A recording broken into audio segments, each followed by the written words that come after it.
안녕하세요. 한 치 앞도 모르는 인생이라고 생각하며 살고 있는 여성이에요. 어렸을 적 깊게 기억나는 건 아니지만 문득문득 기억나는 것은 엄마가 매우 울고 있던 기억, 아빠 역시 엄마에게 다그치며 기억해내라고 하는 모습이 가장 큰 기억에 남아요. 참 불우하게도 저희는 자연농원에 놀러 갔다가 동생을 잃어버리게 되었고 그때 당시 동생 나이 5살, 전 7살이었답니다. 어렸지만 그때부터 기억이 나는 시기였기 때문에 제 학창시절은 언제나 동생이 그림자로 우울한 엄마를 봐야만 했어요. 항상 자책하는 엄마와 지겹다는 아빠의 옆에 어떻게 하면 엄마를 웃게 할 수 있을까 고민하며 걱정으로 지새운 과거였죠. 다 내 잘못이야. 내가 그때 손만 놓지 않았더라면, 화장실에 혼자 가지 않았더라면 그럴 일은 없었다고. 우리 영원이 얼마나 컸을까? 너무 보고 싶다. 나 같은 거 살아서 뭐해? 내가 이렇게 밥 먹고 사는 것도 죄야. 영원인 길바닥에서 떨 수도 있는데 내가 미쳤다고 밥을 먹어? 엄마 자격도 없는데. 우리 영원이 보고 싶어. 내 딸. 한 번만 안아봤으면. 아, 제발 그만해. 이제 잊고 살 때도 됐잖아. 막말로 당신 때문에 우리는 꽂아놓은 보루자루처럼 이게 뭐냐고. 말해봐. 아빠, 엄마, 제발 그만해. 싸우지 마. 내가 영원히 찾아볼게. 그러니까 제발 엄마도 그만 울어요. 내가 더 잘할게. 네가 영원히를 대신할 수 있어?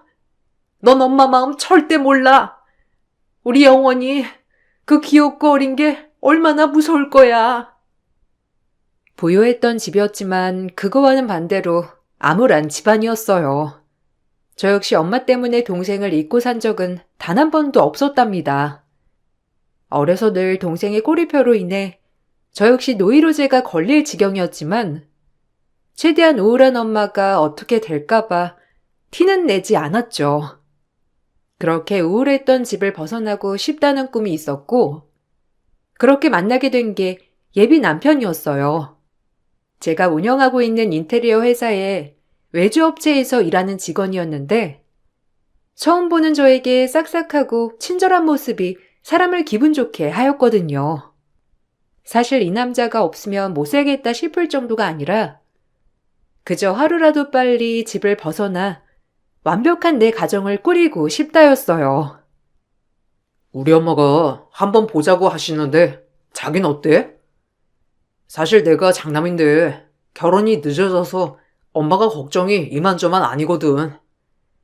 어차피 우리가 결혼 얘기도 오가는 만큼 자기 부담스럽지 않으면 그냥 한번 얼굴이나 보고 밥이나 먹자는데? 나야 괜찮지. 그래. 어머님더러 말씀드려서 시간 정하는 게 좋을 것 같아. 어떤 분이실지 너무 기대되고 그렇네. 엄청 좋아하실 거야. 솔직히 우리 집 얘기라서 내 얼굴에 침 뱉는 꼴이지만 재수 씨를 엄마가 엄청 마음에 안 들어 하셔. 혼전 임신으로 사고쳐서 결혼한 동생 놈이 하나 있는데 그래도 동생에 비해 한참 모자란 재수 씨라서 엄마가 굉장히 반대했거든. 어머, 안쓰럽다. 그래도 애는 같이 만든 건데 왜 여자한테만 뭐라고 하는 거야? 당신도 그런 전제가 좀 깔려있는 것 같은데? 그러지 말고 잘해줘. 어린 나이에 결혼했다면 더더욱 친구들이랑도 멀어지고 그랬을 텐데. 역시 자기는 마음이 진짜 착하다니까. 내가 결혼을 잘하는 것 같아. 엄마도 아마 엄청 좋아하실 거야. 자기는 학벌도 좋지, 회사도 운영하는 능력녀지. 우리 엄마가 아마 정말 잘해주실 거야.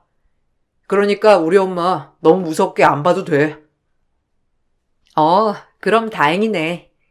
난 형제가 없어서 사실 당신이 좀 부럽기도 해. 그래서 결혼하면 형제들끼리 정말 잘 지내고 싶어. 그땐 대수롭지 않게 여겼어요. 그저 어린 나이에 혼전 임신해서 결혼한 시동생이라고 하길래 그렇구나 했고 제 친구들 중에도 더러 그런 친구들이 있었기에 안쓰러운 마음이 먼저 들었답니다. 하루라도 빨리 결혼을 하고 싶었던 저였던지라 그저 저만 잘 보이면 되겠다고 생각을 했었고, 그럼에도 안쓰러운 동서라고 생각하여 예비 남편에게도 좀 잘해주라고 했던 거예요. 그리고 사실 형제가 있는 남편이 부럽기도 하면서 제 욕심일지라도 형제들과 다복하게 지내고 싶은 마음도 들더라고요. 어머, 얼굴이 되게 익숙한 게 우리 가족 같네요. 우리 집 인사 오기 전에 내가 먼저 보자고 했어. 얼마나 궁금하던지. 애 아빠는 벌써부터 큰며느리라고 온 동네에 난리를 치는 거 있죠? 우리가 좀 주책이긴 하지. 아, 맞다. 아버님이 원두 공장 운영하신다더니 사실이에요? 학벌도 고려대 토목공학과 나왔다고 하고 내가 정말 놀랬잖아. 우리 아들 안목에. 지금 입고 있는 옷도 보통 세련이 아닌데 내가 진짜 이런 며느리를 바랬던 거거든. 어쩜 이렇게 첫눈에 내 이상형일까? 에이, 아니에요. 석구 씨도 정말 훌륭한걸요. 그래도 이렇게 마음에 들어해 주셔서 정말 감사합니다. 참 행복해요. 내 엄마다 생각하고 우리 편하게 지내자고. 내가 며느리가 있어도 마음에 썩 차지 않아서 지금 승주 씨가 너무 좋아. 늘 우울하고 어두웠던 집에만 있어서 그런지 이렇게 저를 밝게 맞아주시는 예비 시어머니에게 저 역시 감동을 했어요. 집이 잘 살지만 엄마 아빠를 기쁘게 해드리겠다는 마음 하나로 공부에만 매달린 제가 숨을 쉴 수 있는 창구같이 느껴졌답니다. 제가 결혼을 하겠다고 하자 엄마와 아빠는 그간 저에게 미안했던 마음을 하나둘 떨쳐 보이시며 펑펑 우시더라고요. 그 눈물에 죄송하기도 하면서 나 혼자 행복하겠다고 떠나는 것 같아 죄책감이 들며 엄마 아빠에게 죄송한 마음이 들었어요. 너한텐 정말 면목 없고 미안해. 엄마가 그래도 정신을 차리고 살았어야 했는데 너한테 못해준 거 투성이다. 그러게 말이야. 우리가 영원히 때문에 너한테는 늘 죄인이야. 너도 어린 나이였는데 아픈 것들만 보여주게 되었으니. 그래도 이렇게 장성해서 결혼을 한다고 하고 아빠가 면목 없고 정말 할 말이 없어. 결혼하는데 도움이 필요하면 언제든 말해. 아니야. 아이를 잃는다는 게 상상할 수 없는 고통인데 엄마 아빠도 잘 버텨줘서 고마워. 그리고 나도 미안해요. 사실 원망도 많이 했고 속으로 나쁜 생각도 많이 했거든. 근데 이렇게 엄마 아빠한테 미안하단 말 들으니 나도 미안하네. 나 이제 다 떨쳐버리고 잘 살게. 그러니까 엄마 아빠도 그냥 이제 우리 식구만 행복해지도록 노력해보자. 영원히 그만 생각하고. 그날 셋이 많이 울었어요. 사실 마음에 못한 말들이 더 많았지만 심신이 쇠약해진 엄마였기에 제대로 말을 하지 못했답니다. 그래도 엄마와 아빠는 제가 결혼을 준비한다고 하자 이것저것 신경을 써주며 어렸을 때 못다했던 것들을 해주시려 노력했고 오히려 저에 대한 미안함이 있으셨는지 신혼집까지 마련해준다는 아빠였어요. 이 이야기를 예비 남편에게 전달해주자 좋아하더라고요. 그리고 그땐 저도 이기적이었던지라 아빠가 해준다는 것을 덥석 받아도 되겠다고 생각이 들곤 하였죠. 그동안 아빠 엄마에게 받은 무관심이 다였으니 이런 거는 아빠가 당연히 해줘야 한다라고 생각이 깔려 있었던 못된 딸이었어요. 와, 진짜?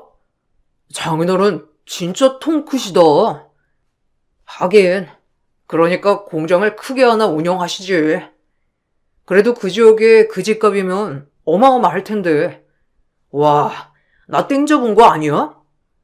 나한텐 자기가 보물이지만 그래도 막상 집을 해주신다니 너무 좋네. 그러게.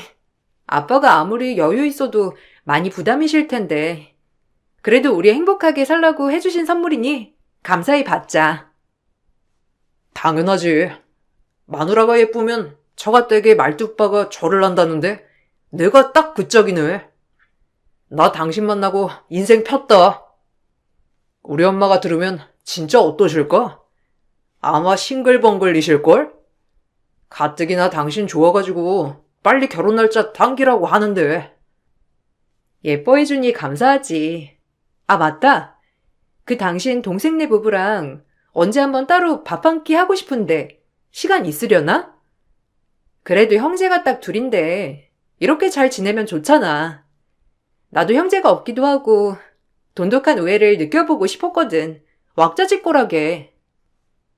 에이, 나중에 천천히 해도 될 일인데 뭐. 그리고 내가 그때 말했잖아. 그 재수씨가 좀 하여튼 제 정상이 아니야.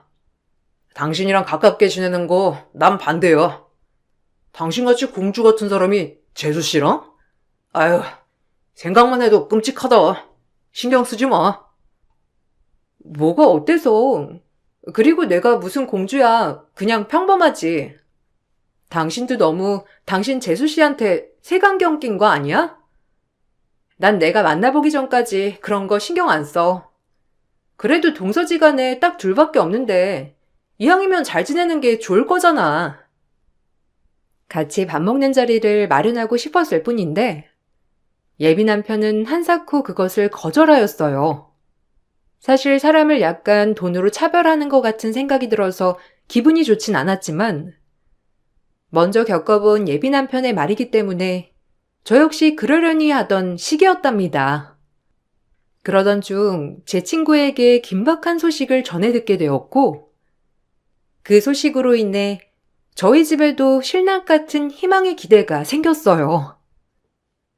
영원히 소식 아직 모르지? 아니, 나 아는 오빠네 친구 집인가? 업둥이 살다가 시집 온 친구가 있더래. 정말 어린 나이에 시집 온 데다가 그 업둥이로 길러진 집에서 엄청 차별받았었나 봐. 돌팍으로 시집을 택한 거지. 근데 꼭 말하는 게 네 동생이랑 비슷하더라? 뭐 잘은 기억 안 나는데 지금으로 치면 에버랜드 같은 곳에 놀러 간 기억이 있다고 하면서 혹시 네 동생 아니야? 나이를 잘은 짐작하진 못하는데 우리랑 비슷한 또래인가 봐. 혹시라도 만나면 얼굴이라도 기억할 수 있을까 말해주는 거야. 어머, 맞아. 자연농원. 혹시 그 친구 만나볼 수 있을까? 아니, 번호만 알 수 있나? 연락은 내가 해볼게. 당연하지. 연락처 물어봐서 꼭 알려줄게. 아니, 진짜 네 동생 맞았으면 좋겠다. 너희 어머니 봐서라도 제발. 그렇게 연락처를 받게 되었고 그 친구와 전 만남에 약속하지 정했어요. 하지만 만나는 게 왜 이리 어려운지 번번이 파투를 내는 친구더라고요. 막상 일이 잦고 이렇게 파투가 나니 제 동생이 아닐 거라는 생각이 강하게 들면서 화가 밀려오더라고요. 사실 이런 적이 많았던지라 역시나 이것도 해프닝일 거라는 생각이 화가 났었고 일부러 만나지 않는 거다라고 생각을 하게 되었죠. 지금 벌써 만남이 3번째 파투네요. 혹시 거짓말이었는지 아니면 진짜로 만나고 싶은데 못 만나는 건지 말씀해 주실래요? 아, 죄송합니다. 제가 만나려고 할 때마다 집에 일이 생겨서요. 정말 죄송해요. 제가 꼭 연락드릴게요. 미안합니다. 저 역시 긴박하고 급박한데 사정이 자꾸 생기네요. 제가 혼자 사는 몸이 아니라 이런저런 신경 쓸 게 많거든요. 연락드릴게요. 됐고요. 별로 만나고 싶지 않은 모양새고 만나고 싶었으면 진작에 만났겠죠. 무슨 남가북도 아니고. 됐습니다. 그 친구와의 문자는 여기서 마무리가 되었어요. 그리고 연락이 없었습니다. 저희 엄마도 혹시나 하는 마음이었기 때문에 이번 일에 굉장히 실망을 하게 되었고 저 역시 마음을 접게 되었어요. 뭔가 찝찝함이 있었지만 결혼 준비로 너무나 바빴었기 때문에 사실 이렇게 신경 쓸 겨를이 없더라고요. 그저 그동안 늘 겪어왔던 수많은 해프닝 중 하나일 거라고 생각하며 결혼 준비를 했어요. 아유, 우리 며느리 너무 예쁘다. 너네가 고급스러워서 그런가? 뭘 입어도 이렇게 태가 나니? 역시 있어 보인다니까? 엄마는? 우리 승주가 어떤 애인데? 진짜 뭘 입어도 고급지지? 솔직히 걸치는 거, 하고 다니는 행색, 다 엄마 스타일이지? 아이, 그럼. 안목마저도 내 스타일이다. 이래서 보고 자란 걸 무시하지 못한다는 거야. 둘째네 봐라. 보면 짜증부터 나잖니? 어머님, 이 원피스 마음에 드신다니 사야겠네요. 석구 씨 친척분들 뵈러 갈 때 입으면 될 것 같은데 괜찮으세요? 아유, 말해 뭐하니? 아주 마음에 쏙 들어. 그리고 이런 거 안 사줘도 된다니까. 꼭 사주고 그러니? 아유, 잘 어울려? 어때? 엄마야말로 말해 뭐해. 승주가 사준다고 할 때 어서 얻어 입으세요. 며느리 잘 둔 덕에 이런 것도 있고 좋으시죠? 당연하지. 내가 이제야 며느리를 본 것 같다. 우리 승주가 굴러 들어온 복이지 뭐. 내가 그 화상만 생각하면 아휴. 예비 시어머니가 밥을 사준다고 만난 김에 제가 입을 원피스 그리고 예비 시어머니의 옷을 한번 사드렸어요. 그러니 당장에 입꼬리가 올라가시며 또다시 제 칭찬을 자자하게 늘어놓았고 늘 말끝엔 예비 동서의 험담을 하곤 하셨답니다. 이제 뭐 가족이 될 거니까 말하는 건데 내가 진짜 속이 많이 상했었거든. 내 나이보다 한 10년은 늙어 보이지? 이게 다 걔 때문이야. 없이 살다가 애나 덜컥 가져가지고 우리 집에 들어왔는데 답답하고 해온 것도 없이 밥만 축내가지고 내가 얼마나 볼 때마다 속이 터지는데. 그래도 끝까지 붙어 있는 거 있지? 근데 이렇게 예쁜 며느리 얻어서 다 풀렸어. 에이, 그래도 얘기 들어보니까 어린 나이에 시집 오기도 했고 고생도 많이 한 것 같은데 좋게 봐주세요. 지금 어머님이 참 상냥하신데 그렇게만 하셔도 예비동서도 어머님한테 더 잘할 거예요. 그럼 아마 더 웃을 일이 많으실걸요? 어머, 우리 며느리 감동이야. 어쩜 이렇게 너는 말을 천사처럼 하니? 역시 있는 집 자식이라 다르다. 이래야지. 늘 얘기 끝에 예비동서 험담을 하는 예비시모가 불편해지기 시작하더라고요.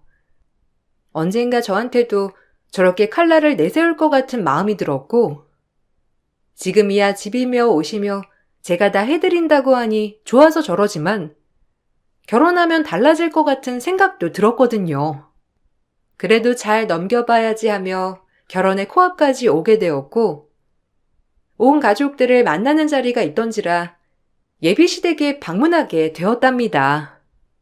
그리고 예비시댁에 인사를 갔더니 드디어 동서라는 사람을 마주할 수 있게 되었고 인상이 매우 좋더라고요. 예비시모와 예비남편이 해준 얘기와는 전혀 다르게 인상도 좋고 친절하니 오히려 시댁 식구들보다도 고급진 인상이었어요. 말씀 많이 들었어요. 이렇게 보니까 너무 우아하네요. 형님이라고 불러도 될까요? 제가 많이 모자라지만 잘 지내봐요. 아, 그래요. 저도 진짜 보고 싶었어요. 형제가 딱 둘뿐이기도 하고 앞으로 가족이 될 거니까 우리 가깝게 지내보도록 해요. 네, 말씀 편하게 하세요. 어차피 형님 되실 거고 이제 가족인데요 뭐. 아, 형님이 뭘 좋아하실지 몰라서 여러 가지 해봤어요. 어머, 고생했겠네요. 진짜 맛있겠다. 전 완전 요리 똥손이라 사실 이런 거 보기만 해도 대단하다고 느껴지거든요. 그럼 말 편하게 할게. 애 키우랴 살림하랴 너무 힘들겠다. 우리야 나가서 일하니까 집에서 이렇게 집안일 하는 게 더 힘들지 뭐. 그렇게 말해주시니까 든든한데요? 저도 나가서 너무 일을 하고 싶은데 그러면 아이를 봐줄 사람이 마땅치가 않아서요. 얘, 뭐 하냐? 넌 우리 공주 같은 우리 며느리 붙들고 넌 빨리 부엌 가서 저거나 마저 치워. 어디서 우리 얘기에 껴들어? 아, 전 괜찮은데. 동서, 우리 이따가 얘기해. 뭔가 말이 통하는 게 너무 잘 맞는 것 같아. 나중에 커피 한 잔도 따로 하자고. 너는 뭐 저런 애랑 얘기를 하고 있어? 제가 얼마나 수준 떨어지는 줄 아니? 너랑은 차원이 틀린 애야. 그냥 무시해. 어머님, 근데 예전부터 자꾸 동서를 무시하는 투로 얘기하는데 전 제가 판단하고 싶지 남이 얘기해 준 걸로 사람을 판단하고 싶지 않거든요. 동서도 인격체 하나로 대해주세요. 사실 자꾸 어머님한테 이런 얘기 듣는 거 정말 불편하거든요. 제 말에 예비 시모는 표정이 굳어지며 입을 다물었고 예비 남편 또한 입을 다물었어요. 사실 늘 하고 싶은 얘기였기 때문에 말한 것에 대해 후회하지 않았답니다. 분위기가 어색해지자 동서도 민망했는지 괜히 음식을 차리며 웃어 보이더라고요. 얼마나 칭찬을 받아본 적 없으면 저런 구박이 당연하다는 듯이 저렇게 웃고 있을까를 생각하니 동서가 괜히 안쓰러워졌어요. 여기 앉아서 얼른 식사들 하세요. 일단 여러 가지 해보았는데 형님이 맛있다고 하셨으면 좋겠네요. 어서 앉으세요. 동서도 앉아서 같이 먹자. 왜 동서 수저는 없어? 빨리 저기서 수저 들고 와. 원래 음식은 같이 먹어야 하는 거거든. 아유, 내버려 둬라. 쟤는 애도 먹어야 하고 그래서 늦게 먹는 거야.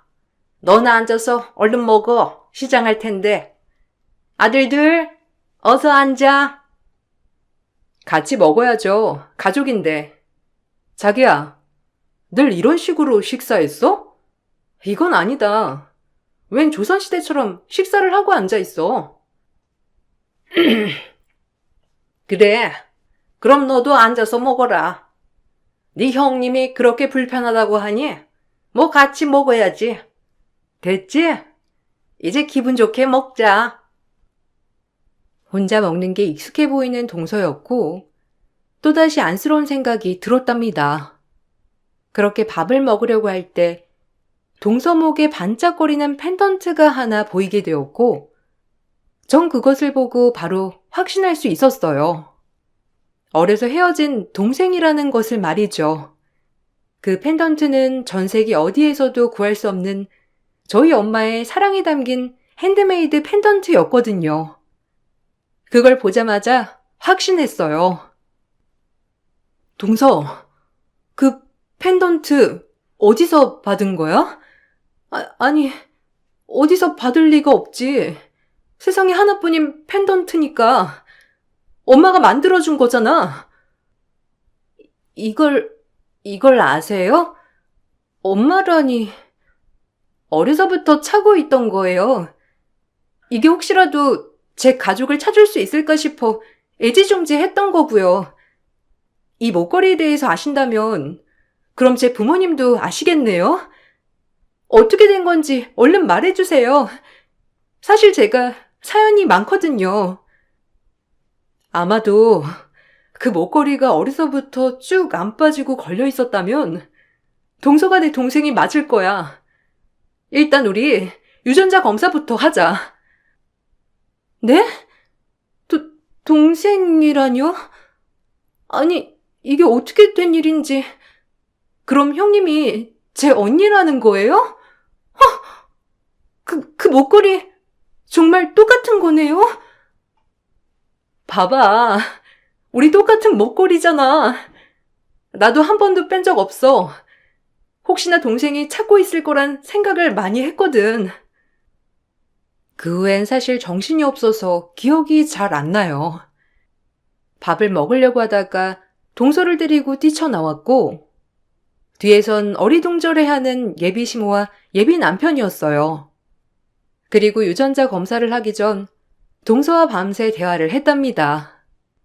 어렴풋 기억나는 놀이공원에서의 일화, 그리고 친구가 알려준 전화번호의 주인공이 동서가 맞더라고요.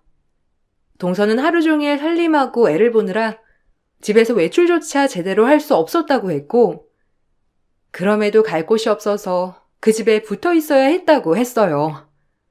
외출 한번 하려고 하면 시어머니가 막말에 애를 가지고 압박을 일삼았다고 하여 동서는 꼼짝없이 노비처럼 집에서 일만 했다고 하더라고요.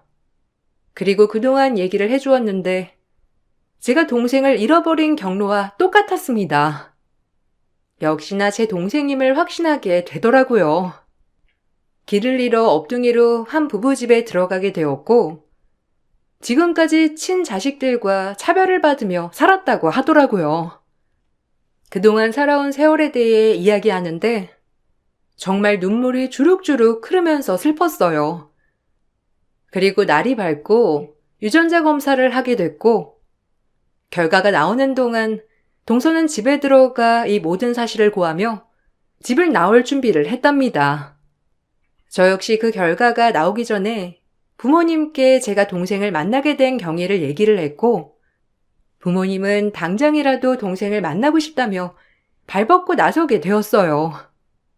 그리고 결과지를 받는 순간 동생은 저희 가족이 그토록 찾아 헤매던 어렸을 적 헤어진 제 친동생이 맞았고, 전 동생을 꼭 안고 집에 빨리 가자고 하였죠. 미안하다. 지금 찾아서. 엄마 아빠가 정말 많이 그리워해. 널 한순간도 잊어본 적 없어. 우리 엄마 아빠한테 가보자. 내가 언니 동생이라니. 나한테도 부모님이 진짜 있었다니. 드디어 나도 남의 눈치 안 보고 살 수 있는 거야? 당연하지. 이제 널 세상 최고로 만들어주실 거야. 그동안 얼마나 고생 많았니? 정말 힘들었겠어. 앞으로 꽃길만 걷자. 부모님이 많이 기다려. 엄마 아빠는 평생 널 잊어본 적이 없거든. 사실 엄마는 지금도 많이 힘들어해. 얼른 가자. 그렇게 전 동생을 집에 데려갔고 유전자 검사지까지 보여주었답니다. 동생은 무호적으로 유기된 채 지금의 양부모를 만났는데 몇 년을 무호적으로 업둥이처럼 살다가 2005년 무호적자들에게 호적을 찾아주는 선례로 양부모가 그래도 호적까지는 만들어줬다고 했어요. 나이도 임의로 설정한 것이었지만 그래도 또래와 나이가 비슷하게 되었더라고요.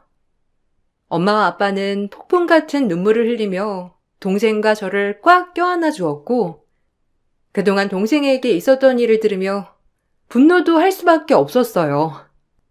제 예비시댁이라는 곳에서 동생을 말도 안 되게 고된 노동을 당하고 있었고, 아이를 볼모 삼아 어디 갈 곳도 없는 동생을 구박하며 늘 괴롭혔던 정황이 밝혀진 거죠. 오히려 이런 괴롭힘이 당연하다는 듯이 덤덤하게 얘기하는 동생의 모습에 더더욱 눈물이 나면서 여린 몸을 안아주고 싶더라고요. 양부모라고 해도 먹여주고 입혀준 게 크지만 그래도 여러모로 차별을 매우 많이 당했다고 했어요. 절대 용서 안 한다. 그딴 집안. 너도 결혼 물러. 안 봐도 비디오야. 그딴 인성을 가진 인간들이 잘해줘봐야 얼마나 잘해주겠니? 진짜 끝내려고 했어. 사실 불편한 게 한두 가지가 아니었거든. 그리고 내 동생 욕을 그렇게 했는데 내가 참을 수 있겠어? 너 아이까지 데리고 올 수 있게 소송 들어갈 거야. 이래봬도 엄마랑 아빠가 그 정도는 해주실 수 있는 능력은 되거든. 정말이야? 우리 아이까지? 그 집 말로는 난 아무것도 가진 게 없어서 이혼을 해도 무조건 양육권을 뺏긴다고 하더라고. 웃기지 말라고 그래. 얼마나 가스라이팅을 해댔으면. 그리고 네가 왜 아무것도 가진 게 없어? 우리가 있는데. 이제 두고 봐. 저흰 그렇게 소송을 걸게 되었고 예비 남편은 이 모든 사실을 알고 저에게 싹싹 빌게 되었어요. 사실 빌어야 할 사람은 제가 아니라 제 동생인데 이것 또한 어이가 없더라고요. 제 동생에게 함부로 대한 것이 용서가 정말 되지 않아서 저 역시 예비 남편과 예비 시모에게 막말을 하게 되었고 제 막말에 예비 시모는 뒷목을 잡고 쓰러지기 일보 직전이었답니다. 우리가 네 동생인 거 알았겠니? 그리고 오갈 데 없는 거 받아주고 살게 해줬더니 이제 와서 칼을 겨눠? 어떻게 그래? 네 동생이 말을 지어내서 그렇지? 우리가 얼마나 잘해줬는데. 솔직히 지주제에 우리 아들 같은 사람 만날 수나 있었을 줄 알아? 그래서 그렇게 허구한 날 욕했나요? 불쌍하게 생각하지 못할 망정 어른이 돼가지고 절대 용서 안 합니다. 그리고 저도 결혼 안 해요. 당신이랑 저 사람 얼굴만 보면 제 동생이 그동안 당해왔던 일들이 떠올라서 화만 나니까 이 결혼 없는 게 맞아요. 그리고 당신 아들들 잘난 거 하나 없잖아. 집 해줄 능력 있는 부모가 있어? 빵빵하게 지원해줄 부모가 있어? 내 배경 생각해서 나한테 설설 기었던 주제에 내 동생은 아무것도 없는 것 같으니까 그렇게 사람 취급 안 했나요? 이유 막론하고 절대 용서 못해요. 아 진짜 왜 그래 갑자기? 우린 좋았잖아. 아니면 아예 엄마 보지 말고 살자. 어? 그러면 되잖아. 내가 다 맞출게. 엄마 보지 말라고 하면 안 볼 거니까. 그러니까 우리는 결혼하자가. 내가 너한테 얼마나 맞추고 살았는데 네가 이제 와서 그러면 안 되는 거잖아. 내가 너한테 얼마나 설설 기었는데 이래? 네 동생한테도 사과할게. 우린 우리니까 계속 결혼 준비하자. 너도 내 동생 무시했잖아. 그리고 네 엄마를 어떻게 안 보고 사니? 딱 보니까 아주 찰떡궁 모자지간인 것 같은데. 됐어, 끝내. 그리고 벌써부터 엄마까지 버린다고 하는 네 심보를 보니 돈에 눈이 단단히 돌아도 제대로 돌았구나. 진짜 무서운 놈이다. 전 그렇게 파혼을 통보했고 드디어 예비 시댁에게 피눈물 나는 복수를 시작했답니다. 25년 전 헤어진 내 동생을 만난 그 순간부터 돈에 목숨 건 돈만 밝히는 시댁 반전 참교육이 들어갔거든요. 여동생은 시댁을 상대로 정신적 피해 보상과 남편에겐 이혼 소송, 위자료 청구 소송을 들어갔어요. 알고 보니 동생 남편도 정말 개차반이 따로 없더라고요. 밥 먹듯이 외도해 그래도 잘났다고 큰소리나 뻥뻥 쳐댔거든요. 그래도 동생은 똑똑하게 그동안의 시댁 사람들에게 독서를 들은 내용을 다 녹음해 두었고 남편의 외도까지 증거를 제출했답니다. 소송 비용과 최고의 변호사를 선임해준 덕분인지 법의 판결은 동생의 승소로 끝이 났어요. 양육비나 꼬박 보내. 그리고 이제 예전의 나 아니니까 함부로 골 생각 마. 네가 그렇게 무시하던 내가 어떤 사람인 줄 이제 알겠니? 꼴랑 볼 것도 없는 것들이 지들보다 미친 것 같으니까 함부로나 굴고. 이러니까 인격이 있다고 하는 거야. 아, 어떻게 무자르듯 그러냐? 나도 처가덕 좀 봐야 되는 건데. 그동안 네가 나한테 해준 게 뭐가 있어? 나도 덕 좀 봤어야지. 뭐? 너 말 다 했냐? 내 동생 그렇게 무시해놓고 무슨 덕을 본다고? 여기서 이쯤 끝난 게 다행인 줄 알아. 그래도 니네 형 덕분에 내 동생 만나게 됐으니 그건 고맙다. 우리 이제 떨어지지 않고 잘 살아볼 거야. 너도 하던 외도 실컷 하셔. 안 말려. 우리가 이렇게 사갈 테니까 다시 생각해봐라. 그래도 부부 사이에 애가 있는데 그렇게 떨어지면 되겠어? 한 번만. 내가 이 소리를 언제쯤 하게 될까 기다렸는데 당신 같은 인간은 천벌 받아야 돼. 지아들 잘난 것도 없으면서 목이나 빳빳이 들고 지아들 귀한 줄 알면 남의 딸 귀한 줄도 알아야지. 언니네 집이 부자니까 상대적으로 기고 싶었나 보죠? 나한텐 하대하면서? 꿈 깨셔. 악한 사람은 언젠가 벌을 받게 되어 있지. 아마 위자료 주려면 그 얼마 안 되는 전셋집도 팔아야 할 거니까 잘해봐요. 그동안 내 동생을 얼마나 무시했으면 애가 독을 품었겠나요? 잘해주고 보듬어줬으면 지금 어마어마한 보상을 받았을 텐데. 참 꼴 좋네요. 그래도 고마워요. 당신들 아니었으면 내 동생 만나지도 못했으니까. 지금 난 매우 행복하네요. 잘 지내봐요, 어디. 그렇게 동생 부부에 대해 재판이 끝이 나고 동생은 또다시 하나의 숙제가 남았다고 했어요.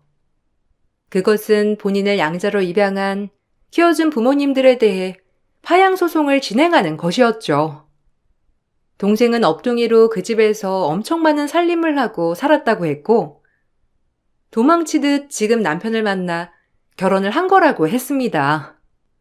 다시는 그 집안과 엮이고 싶지 않다고도 울면서 말하더군요. 하지만 돈 냄새를 맡은 건지 동생을 키워준 부모들은 절대 동생을 놔주지 않겠다고 하더라고요. 하지만 저희 부모님은 악착같이 파양소송을 진행하였고 2년의 시간이 지난 후 동생은 정식으로 파양이 되었답니다. 정말 긴 싸움이었고 잘 싸워주었죠. 하지만 그래도 먹여주고 키워준 건 맞으니 저희 엄마는 따로 양부모를 찾아가 살해를 하였고 그걸 보고 양부모도 기분 좋게 제 동생을 놔주었답니다. 사실 정말 친딸로 생각했으면 놔주기는커녕 돈이 다 필요가 없었을 테지만요. 씁쓸하더라고요. 엄마, 아빠, 언니, 고마워요. 내가 이렇게 행복한 가정의 딸이었다니 너무 행복해. 나한테도 이제 온전히 내 편이 생긴 거잖아. 세상에 나랑 내 딸 단둘만 있을 줄 알았는데 든든한 가족이 있었다니. 너무 고맙고 사랑합니다. 잘할게요. 우리가 잘해야지. 그동안 고생한 네 세월 다 갚아줄게. 보상해 줄 거야. 언니가 미안하다. 진작에 찾지 못해서. 그때 악착같이 번호를 받은 뒤에 너를 찾았다면 더 빨리 찾을 수 있었을 텐데. 정말 미안해. 앞으로 우리 헤어지지 말고 잘 살아보자. 우리 딸들, 엄마가 한없이 미안하다. 부족한 엄마 만나서 고생한 거 다 알아. 큰딸도 작은딸도. 이제 엄마도 정신 차리고 우리 딸들을 위해서 살 거야. 절대 예전처럼 허송세월 보내지 않을 거야. 그리고 우리 큰딸, 그동안 많이 힘들었을 거야, 너도. 아니야. 자식 잃은 엄마가 더 슬펐지. 내가 더 이해했어야 하는데 미안해요. 이제 다 풀었으니까 엄마도 털어내. 가장으로서 내가 제일 미안하지. 이제 모든 게 끝났어. 우리 가족 행복하기만 하면 돼. 아프지 말고 우리 오래오래 살자. 그리고 저희 가족은 그동안의 과거는 잊고 정말 잘 지내보기로 했답니다. 저 역시 밝은 웃음을 보이는 엄마와 아빠를 볼 수 있어서 정말 행복하더라고요. 많이 세월이 지나왔지만 그래도 앞으로의 세월이 있기에 서로 더욱더 사랑하고 살자고 다짐했어요. 엄마 아빠는 이렇게 조카까지 생기게 되니 너무 행복하다고 하였고 어린 시절 동생한테 못해줬던 것을 손주에게 해줄 수 있어서 너무 행복하다고 하시더라고요. 저 역시 어린 시절 아껴주지 못한 동생을 지금부터 더 살뜰히 아껴줄 거라고 다짐했답니다. 돌고 돌아 만난 내 동생, 그동안에 암울했지만 앞으로는 웃게 해줄 거라고 다짐하며 글을 마쳐볼게요. 감사합니다. 행복하세요. 안녕하세요. 저는 여주에 살고 있는 30대 중반 여자입니다. 결혼 2년 차 만에 이혼을 하게 될 줄 몰랐는데 차라리 잘 된 것 같아 속이 후련합니다. 남편과 결혼한 지 1년 만에 갑자기 잘 다니던 회사를 그만두겠다는 황당한 말을 꺼냈어요. 이유를 물어보니 바로 위 상사가 자기를 너무 힘들게 해서 그동안 스트레스를 받았다며 도저히 못 참겠다고 바로 퇴사했다는 한마디에 결혼을 한 지 얼마 되지 않았던 저는 남편에게 너무 큰 실망을 하고 말았네요. 당신, 나랑 결혼 전에도 다른 회사에서 상사와의 문제 때문에 일을 그만두지 않았어? 그런데 이번에도 그만두는 거야? 나랑 한마디 상의도 없이? 내가 회사에서 나오겠다는 건데, 당신이랑 상의를 해야 되는 거야? 그동안 지속적으로 상사 때문에 스트레스 받고 있었다는 말을 했었잖아. 그럼 어느 정도는 준비하고 있었어야지. 나는 최대한 당신한테 어필했다고 생각했는데, 다른 일자리 최대한 빨리 알아볼 테니까 걱정하지 마. 그런데 꼭 그런 표정을 보여야 돼? 당신 나한테 뭐라고 그랬어? 이번에 구한 일자리는 평생 다녀도 될 만큼 좋은 곳이라며. 회사 사람들도 다 잘 챙겨준다고 하더니만 이제 와서 한마디 말도 없이 이런 식으로 퇴사하면 당장 지출해야 되는 금전적인 부분들에 차질이 생기잖아. 내가 버는 돈만으론 부족하다는 거 몰라? 우리가 여유 있는 것도 아니고 이제 막 시작해서 대출도 상당히 많은 상태라 혼자선 감당이 안 된단 말이야. 젊은 나이도 아니고 30대가 넘어간 당신이 구할 수 있는 일자리가 얼마나 많다고. 요즘 시기에 취직도 쉽지 않은데 너무 무책임한 행동을 한 것 같아. 상사랑 감정적으로 문제가 있으면 잘 풀면 되는 거잖아. 워낙 고지식한 사람이라 대화도 잘 안 통해. 당신은 내가 힘들어서 그만뒀다는데 그게 그렇게 마음에 안 들어? 이번 달 안에 새로운 일자리 구하면 되잖아. 남편은 자기의 마음을 알아주지 못한다면서 집에 들어왔다가 다시 밖으로 나가 버렸어요. 계획했던 일들이 퇴사를 함과 동시에 모든 게 무너져 버린 상태였죠.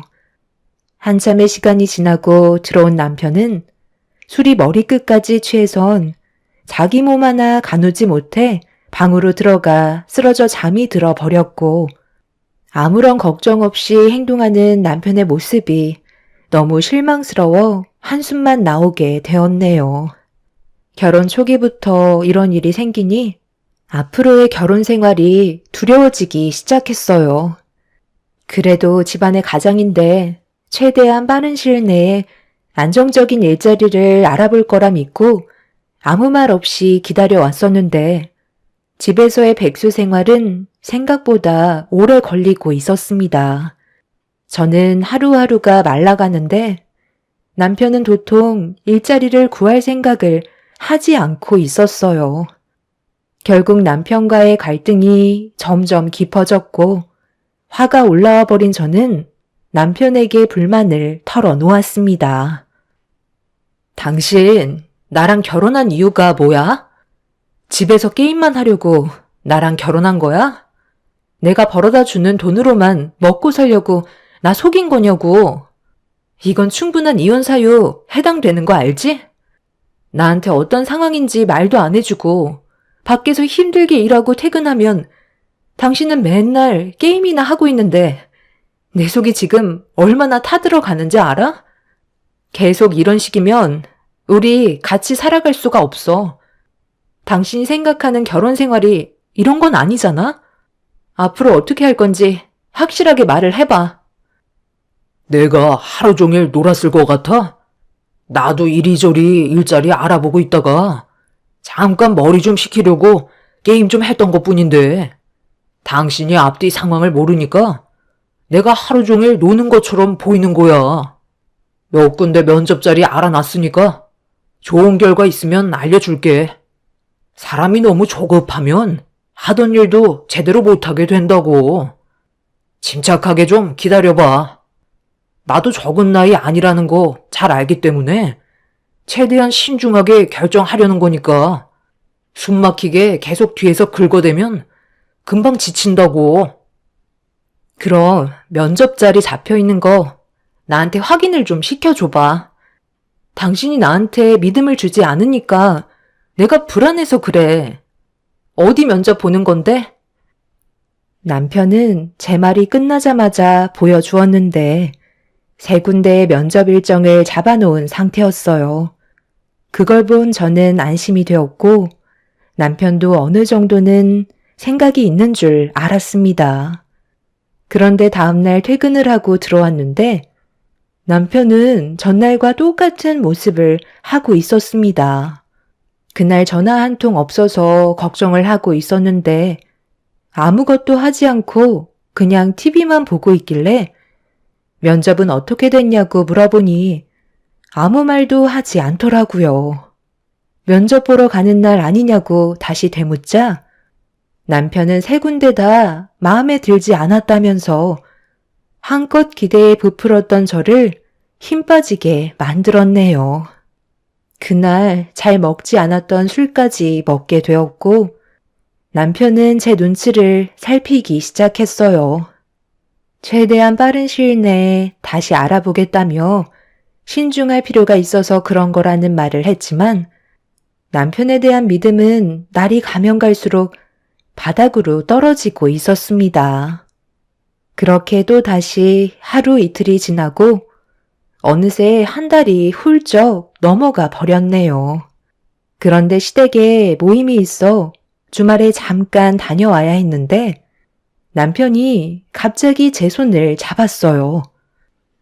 뭐 하는 거야? 나 지금 당신 손 잡을 기분 아니니까 이거 놓고 얘기해. 뭘 바라는지 모르겠지만 이런다고 내 마음 전혀 풀리지 않아.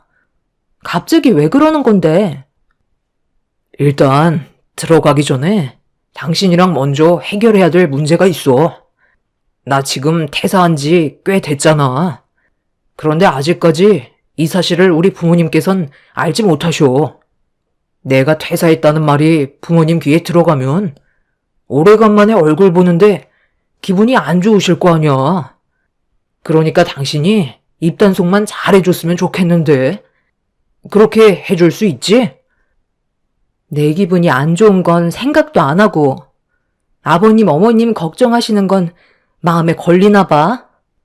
그럼 약속 하나만 해줘. 당신 퇴사한 거 말하지 않을 테니까 최대한 빨리 일자리 알아보고 안정적인 삶을 다시 되찾았으면 좋겠어.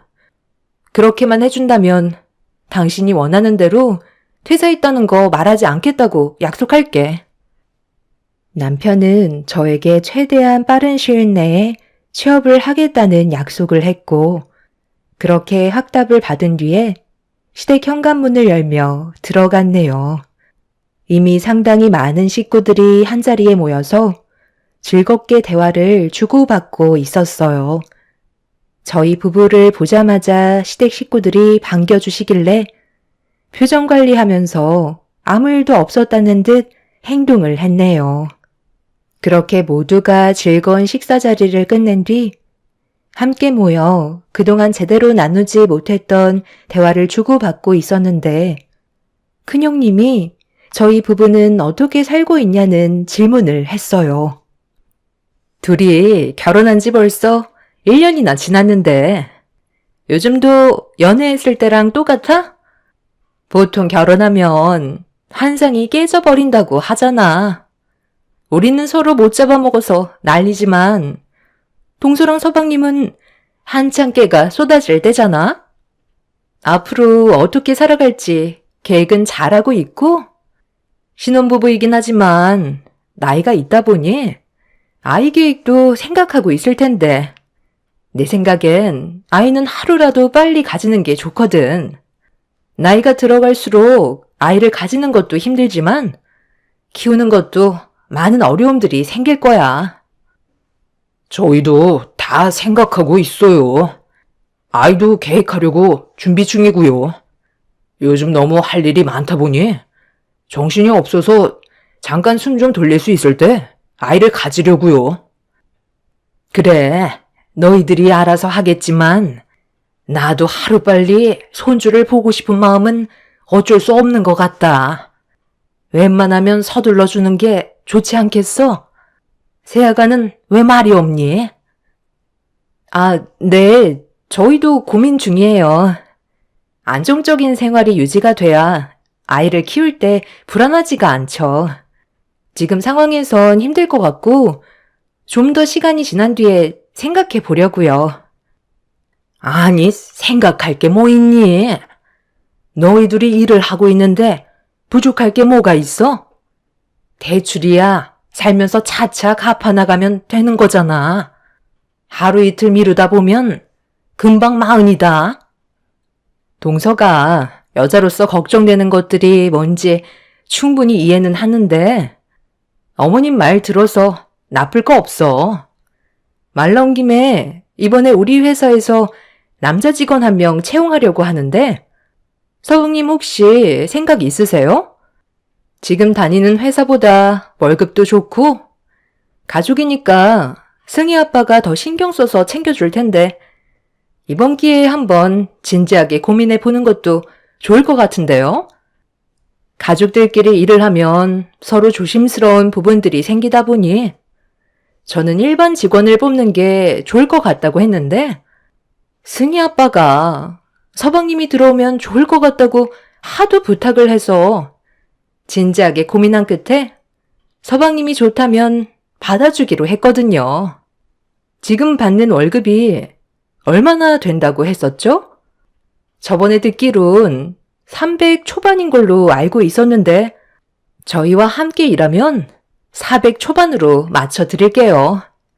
대출도 많이 받았다고 하니까 여러 가지로 많이 부족하잖아요. 동서가 임신도 하게 되면 휴직도 해야 될 텐데 그렇게 된다면 부담도 많이 느끼게 될 테니 이번 기회에 저희 회사로 들어오세요. 아, 정말요? 그렇게까지 신경 써주신다면 저희야 정말 좋죠. 솔직히 빚도 적지 않은 상황에서 허덕이고 있는데 아이까지 생기면 더 힘들어지니까 빚을 어느 정도 갚고 난 이후에나 여유가 생기면 아이를 가질 생각이었거든요. 저희가 지금 상황에서 가릴 처지는 아니잖아요. 최대한 빨리 정리하고 들어가면 되겠어요.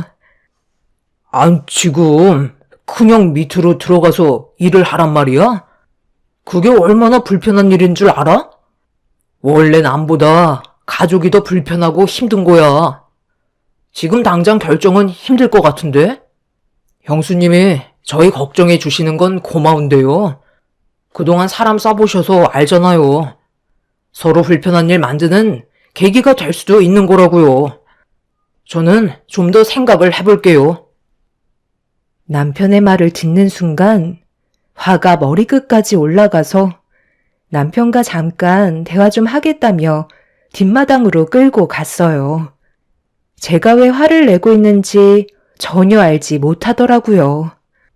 그래서 퇴사한 마당에 가릴 게 뭐가 있냐며 좋은 기회니까 형님 회사에 들어가 일하는 게 좋겠다고 했는데 남편은 제 말을 듣고 싶지 않았는지 고개를 돌려 버렸습니다. 당신 지금 제정신이야? 우리가 어떤 상황인지 뻔히 알면서 지금 그런 말이 나와? 고민할 게 뭐가 있어? 내일부터 당장 형님 회사로 들어가도록 해. 싫다니까? 그렇게 되면 얼마나 눈치가 보이는 줄 알아? 아무리 지금 상황에 돈이 궁하다 해도 이건 진짜 아니야. 나 스트레스 받는 거 보고 싶어? 집안의 가장이라는 사람이 왜 이렇게 대책 없이 행동하려는 건데? 다른 회사에 입사해도 남 눈치 보는 건 똑같아. 달라지는 건 없다고. 그래도 가족 밑에서 일을 하는 게 훨씬 더 좋은 점이 많은 거라고. 당신이 열심히만 하면 더 많은 것들을 챙겨주신다는데 그깟 자존심이 그렇게 중요해? 나랑 미래에 태어날 아이 생각은 해야 할 거 아냐. 당신 원래 이런 사람이었어? 이런 식으로 가정을 꾸리며 살고 싶은 거냐고. 나는 안정적인 삶을 살고 싶은 것 뿐이라고. 아, 그래, 알았어. 흥분하지 말고 좀 침착해. 이러다 우리 가족들 다 듣겠다. 내가 며칠만 생각해보고 다시 얘기해 주도록 할게. 그러니까 이제 그만해. 저는 남편을 도저히 이해할 수가 없었어요. 일을 그만둔 지 한 달이 넘어가고 2달째인데 변화되는 건 하나 없이 집에서 게임만 하면서 숟가락으로 밥을 퍼서 먹여주겠다는 걸 거절한 남편이 너무 실망스러웠습니다. 남편은 시댁 식구들이 자기가 퇴사한 걸 듣게 될까봐 눈치를 보며 저를 진정시켰고 며칠 이내로 답을 주겠다면서 급하게 시댁으로 들어가 버렸네요. 화가 머리끝까지 올라온 상태라 흥분을 가라앉히지 못한 저는 한참 동안 밖에 있다가 다시 시댁으로 들어가게 되었고 남편은 저와 대화한 게 아무렇지도 않은 듯 시댁 식구들과 웃고 떠들고 있었어요. 그렇게 시댁에서 힘들게 표정 관리만 하다가 집으로 돌아왔고 남편과는 냉전 사이가 되어 버렸네요. 며칠 이내로 결정을 해서 답을 주겠다는 말에 믿고 기다렸는데 저에게 아무런 말도 하지 않길래 다시 제가 물어보고 말았어요. 며칠 전에 나한테 답을 준다고 하지 않았어? 왜 아직까지 아무 말도 하지 않는 건데? 벌써 3일이나 지났다고. 당신 일하기로 결정 아직 못한 거야? 아, 그거? 얘기 벌써 끝났는데? 그냥 안 하기로 했어. 내가 원하는 일을 하는 게 훨씬 더 적합할 것 같거든. 그래야 오래 일을 하지. 형 밑에서 일을 하다가 체질에 안 맞아서 금방 그만두면 그게 더 손해잖아? 그러니까 나 믿고 조금만 기다려줘. 최대한 서둘러서 좋은 일자리 구해보도록 할게. 실망하지 않았지? 며칠간 고민하고 결정했다는 남편의 말 한마디는 저를 좌절시키고 말았어요. 그리고 그때 드는 생각이 이 사람과의 미래는 힘들 것 같다는 판단을 하게 되었고 어느 정도 마음의 정리가 되어가기 시작했어요. 함께 힘을 모아 앞으로의 인생을 열심히 살아가겠다는 의지를 보여주지 않는 사람과는 행복을 찾을 수 없을 것 같아 남편에게 마지막이라는 말과 함께 우리의 관계가 위태롭다고 하자 남편은 걱정하지 말라면서 제가 가지고 있는 걱정거리들을 전부 없애준다고 큰 소리를 쳤습니다. 그동안 함께했던 모든 날들을 정리할 마음으로 남편에게 주었던 기회이기 때문에 실망을 안겨주지 않길 간절히 바라고 있었습니다. 그날 이후 저에게 열심히 면접을 보러 다니고 있는 모습들을 꾸준하게 보여주었고 무엇을 하고 있는지 궁금해서 전화를 해보면 곧 면접을 보러 들어간다며 남편은 제 마음을 알아주기라도 한 듯 달라진 모습을 보여주기 시작했어요. 활동적으로 바뀐 모습에 굳어져 있던 제 마음이 조금씩 녹아내리고 있었는데 전화 한 통이 왔어요. 남편이 취업을 하게 됐다는 좋은 소식을 전해주었고 그동안 저 혼자 말 못할 무게를 감당해야 했던 날들이 너무 힘들었는지 눈물을 흘리고 말았습니다. 길고 길었던 고통 속에서 빠져나오니 제 마음도 자연스럽게 풀리게 되었고 남편은 새로운 일자리에서 열심히 일을 하게 되었네요. 비록 형님이 추천해 주신 일자리보다는 보수가 적었지만 그래도 남편이 일을 한다는 것만으로도 저에게는 너무나 큰 힘이 되어 주었어요.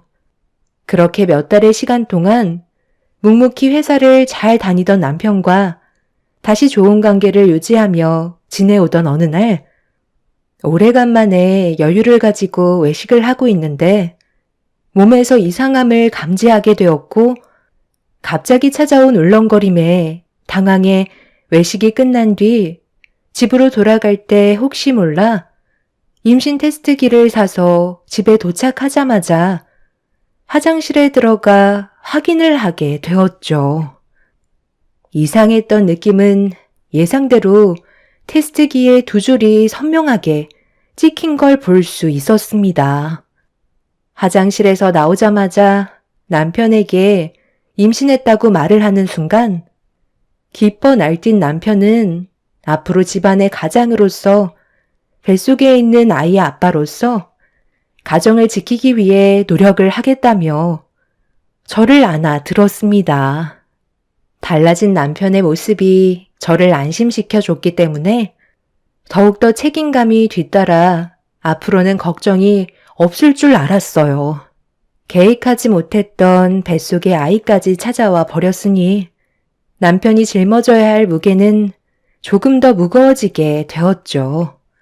그리고 임신 소식을 듣게 된 양가 집안에서는 저희 부부에게 축하한다며 많은 축복을 주셨고 시모는 임신한 제 손을 잡으며 간절하게 부탁 하나를 하셨어요.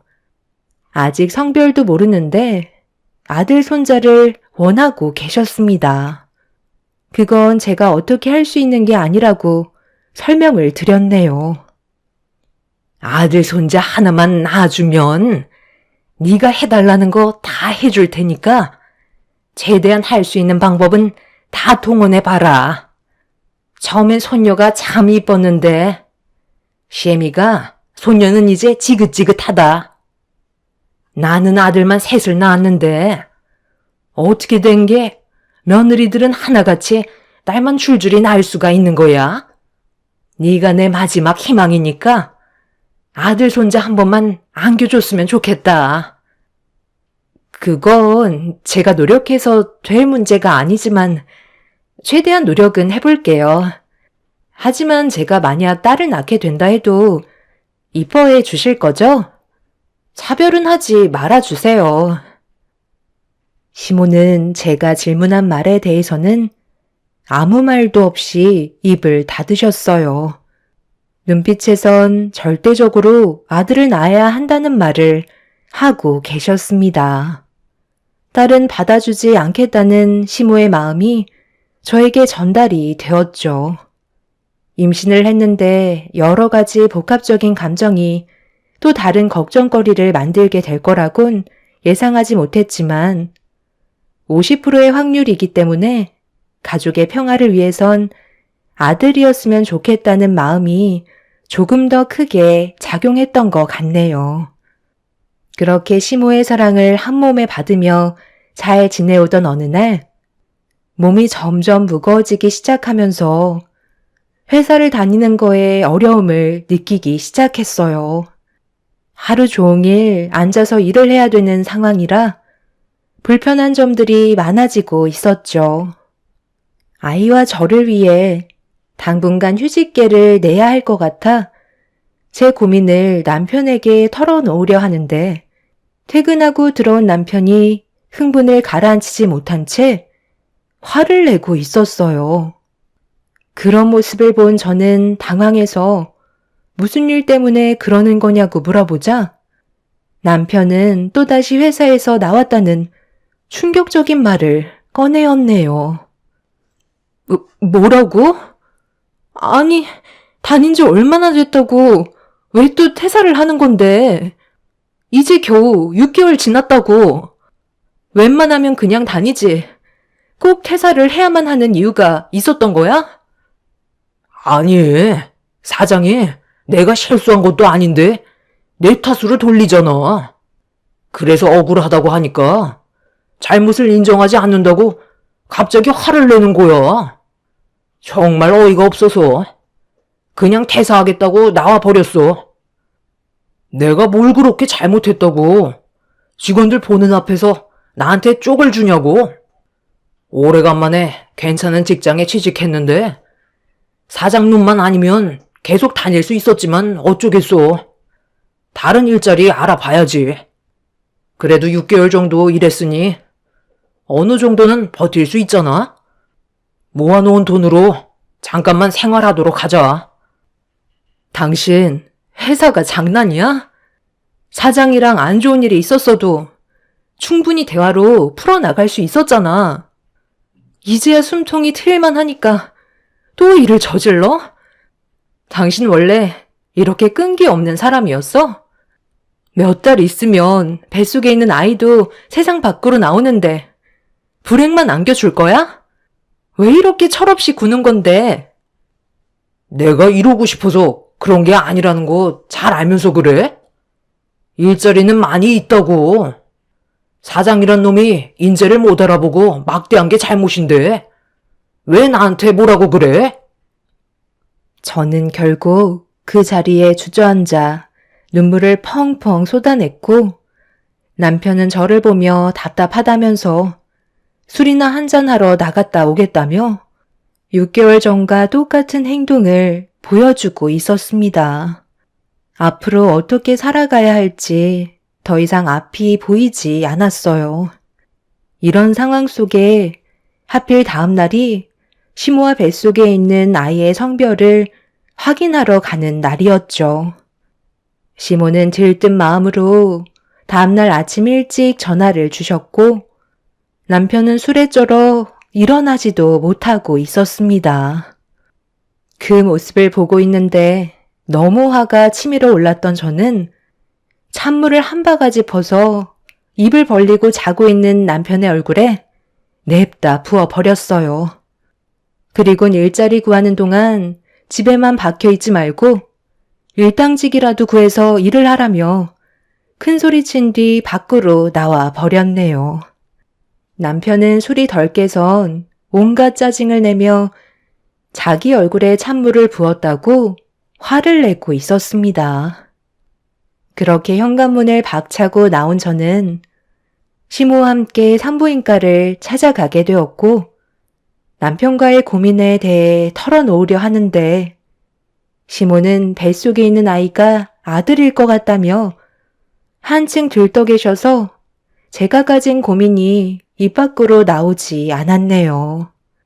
결국 아무 말도 하지 못한 채 산부인과에 들어가 초음파 검사를 하는데 뱃속에 있는 아이가 웅크려서 모습을 잘 보여주지 않았어요. 좀 전에 남편과 한바탕 하게 되면서 아이가 많이 놀랐는지 움직이지도 않고 있었네요.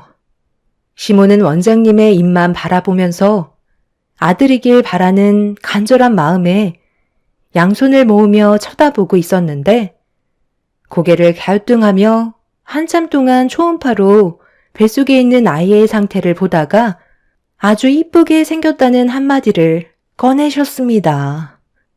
그 순간 시모는 손에 땀이 날 정도로 모으고 계셨던 양손이 두 쪽으로 갈라지더니 충격받으신 얼굴로 원장님께 다시 한번 되물었고 원장님은 이쁘게 생겼다며 치마가 잘 어울릴 것 같다는 말을 꺼내셨네요. 그 말을 끝나기가 무섭게 시모는 진료실 문을 열며 밖으로 나가셨고 제가 꼭 죄를 지은 것 마냥 고개가 저절로 내려가더라고요. 그렇게 진료실에서 조심스럽게 걸어 나왔는데 시모는 이미 산부인과에서 나가 집으로 돌아가 버리셨습니다. 그날 이후 시모는 저를 대하는 태도가 180도 달라지셨고 남보다 못한 존재로 추락하고 말았네요. 결국 이런 시모와 남편과의 문제점들이 저를 더 이상 버티지 못하게 만들었어요. 남편은 똑같은 패턴으로 생활을 하고 있는 게 너무 한심해 보여 집에 있는 컴퓨터를 전부 부숴버렸습니다.